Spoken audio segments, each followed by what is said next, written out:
Bad Larry. What's up, everyone? Welcome back to the Bad Larry Kingdom. Let's check out The Amazing Spider-Man, issue number 24. This cover is super trippy, but I love the rich, darker reds and blues and shading on Spider-Man, making this issue seem more foreboding or serious. The clue to this frame is in the bottom left corner stating Surprise Villains. Stan Lee has matched Spider-Man against many foes that test his physicality. This issue tackles Spider-Man's mentality. Younger people will see these frames and think, what the heck is going on? What is COD? Well, back in the day, you can order something cash on delivery, COD. But then you have to pay with cash or check when the package arrives. It's wild times. We just saw Peter dole out some cash in the last frame. Now we see Spider-Man focusing on trying to get some new pictures to sell Jameson to replace that cash. It's all about the Benjamins, baby.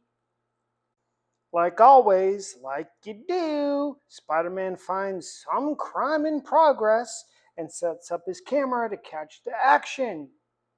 Well, everything seems to be going Spider-Man's way, taking out the goons easy, out in the open, which means he should be getting some pretty good picks, right?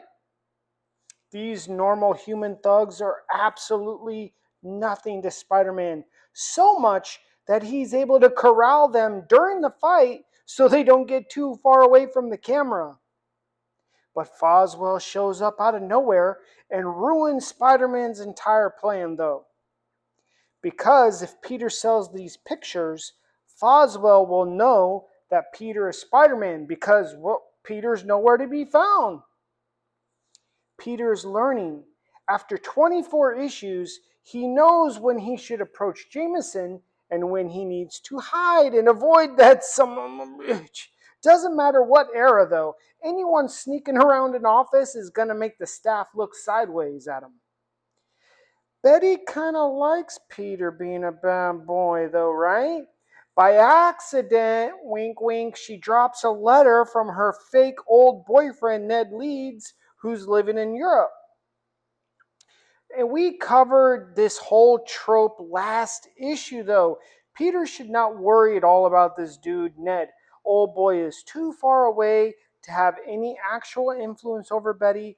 Peter needs to just keep showing up and they should be fine. But remember, Peter is still a high school kid. He's a senior. So his emotions are not really that mature. And he does get his spidey panties in a wad and storms off from this letter, naturally.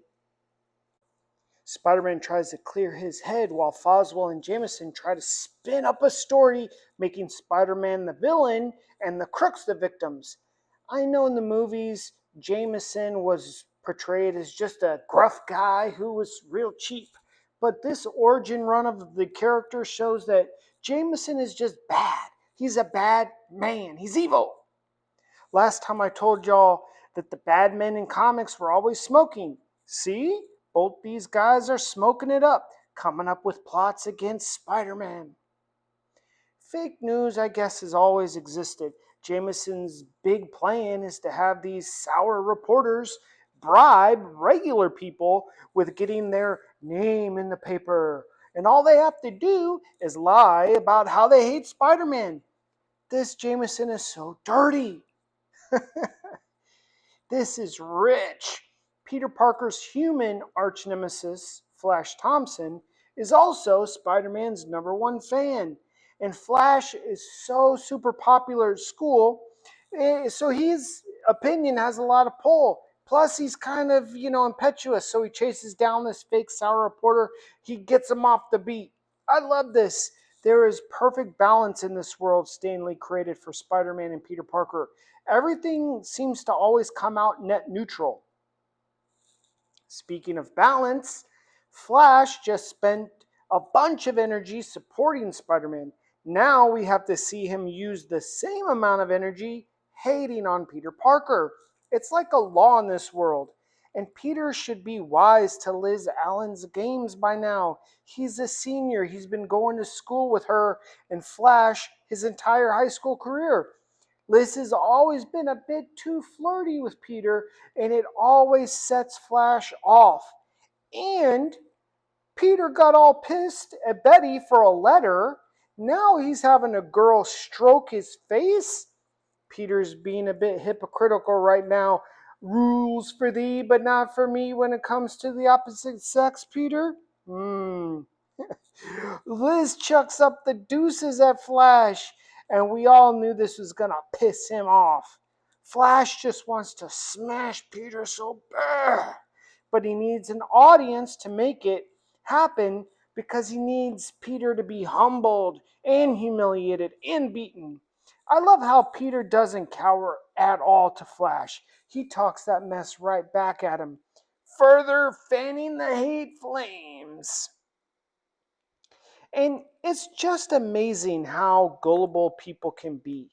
Just because some people report to hating Spider Man, will all these other sheeple just fall in line too? They don't have their own brain? These people are whack. Stan Lee always provides a few clues of what's going to happen. This new character, Dr. Ludwig Reinhardt, is clearly a villain. First of all, he's a doctor, and in this world, if you're a doctor, you're going to be a villain. Number two, he's wearing a green tie and a green hat. Green is a villain color opposite Spider-Man's red color in this world. This dude claims to be a psychiatrist from Europe. I need to see some papers, man. This is clearly Cap. And he's trying to team up with Jameson to take down Spider-Man? Come on. Jameson has no conscience. Printing the fake news, getting the people all in a tizzy about Spider-Man. Aunt May has the best advice. Just avoid reading any news at all. Keep your sanity. But it's too late. We see the fake news even got to Auntie May. She hates Spider-Man as well. Nobody is safe from the fake news. Peter calls up his inside gal Betty and checks the validity of this dude, Dr. Ludwig Reinhardt. I don't know why Peter thinks that Betty has any credibility. She's just Jameson's secretary. She doesn't know anything. Peter rushes out to suss out this new psychiatrist just to find Flash is stalking him. Now, in real life, this would be crazy. You have the star football quarterback stalking at night some nerd following him real creepy style. This makes Flash seem psychotic for sure. Flash is so jealous. He just needs to go to the gym or something. Peter tries to shake Flash by using his Spidey Beam light. But Flash is like a cat. Use a shiny toy and you got him in a trance, which allows Peter to give him the slip. But Spider-Man is falling right into this trap. I don't think it's a coincidence there's an alley cat in the frame. You know, curiosity kills the cat. Spider-Man is too curious about this new doctor, but he should be more cautious. But y'all know Spider-Man, he just busts in every situation like he's the Kool-Aid man and then just deals with what happens next.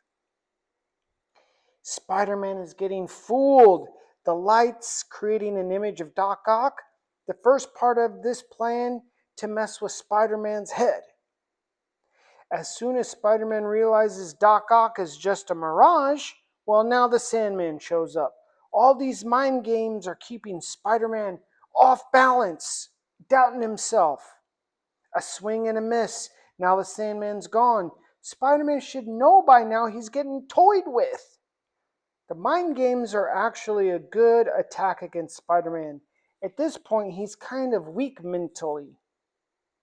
The Spidey sense goes off from the Vulture, but is he even real? Fool me once, fool me twice. How about fool me a third time? Well, I guess it is fool me a third time. Peter is the dumbest, smartest kid out there. But he needs to sit down. He can no longer trust his own eyes anymore. Peter knows he's cooked. He's sweating bullets from his double life as Spider-Man and Peter Parker in all these mind games. He can't take it. Peter is now super paranoid. He's running from the creaky old footsteps of 88 pounds of Aunt May.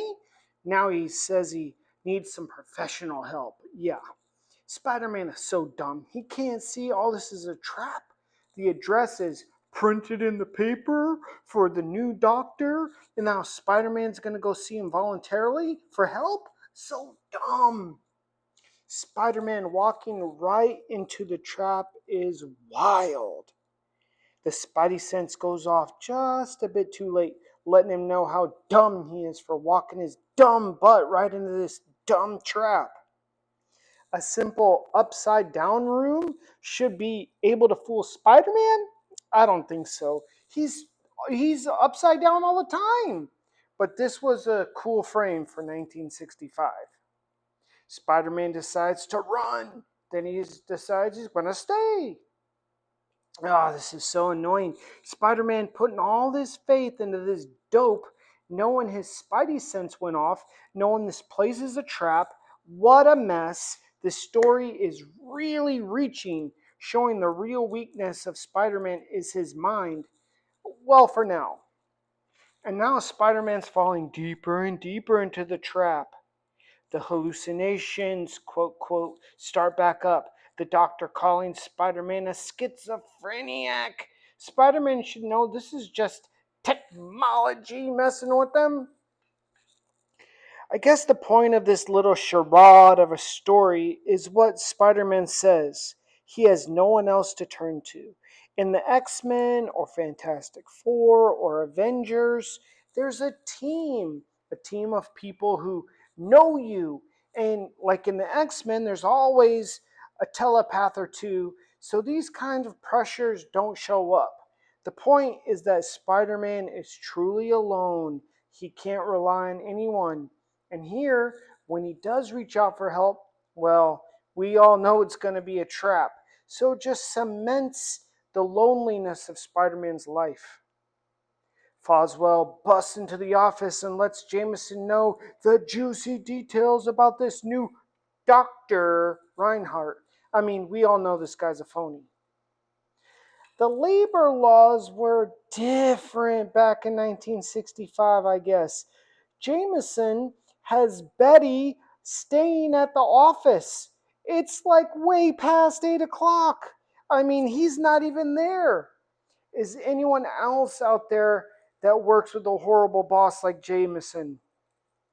Creepy Flash is still out there as well, stalking the streets, looking for Peter and Liz together, but runs into Jameson and rightly asks him why he doesn't pick on the Human Torch or the X-Men the same way as he does Spider-Man. And Jameson's vile ass tells Flash, a youth, to go play in traffic? I cannot stand this man. Well, Flash Thompson's creepy ass doesn't give up that easy. He follows Jameson into the doctor's house. Of course, the first thing you would want to know is Spider-Man's secret identity. Why can't Spider-Man figure that out yet? Jameson accidentally saves Spider-Man by exposing the doctor as a fraud. Not for the good of it, but because it will discredit all his lies he's been spinning in his newspaper, leveraging this doctor's name as an expert. Jameson is always, always, always only looking out for himself. Flash busts in, causing all this chaos, which allows the doctor to hit the switch and make a run for it. Running from Spider-Man is just stupid, and the old fraud was easily caught.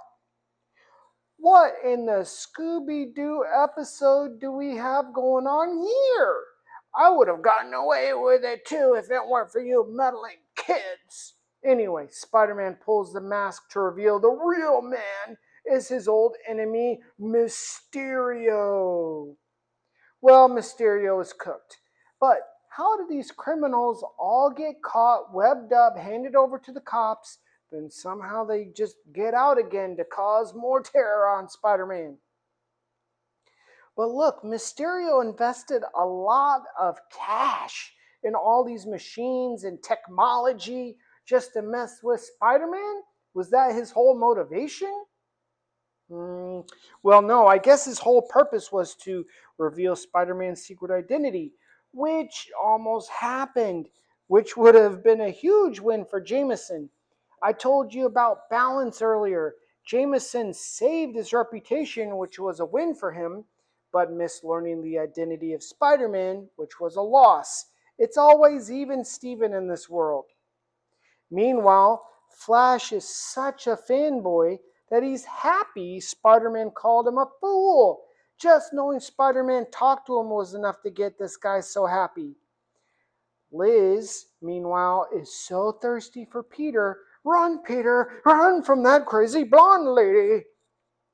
Poor Peter getting grilled by Auntie May in front of Liz? Well, I mean, it could be any girl. That's gotta be embarrassing. At least here we get confirmation that Liz Allen is scheming to get closer to Peter Parker. She got that Peter fever. Peter is out here getting so zesty with Betty for having a letter, and now he's strolling the streets at night with Liz. Not cool, bro. Stay tuned for this next issue. It looks like Spider Man may actually go toe to toe with J. Jonah Jameson. Hit the like button, subscribe. I'll see you real soon. Peace.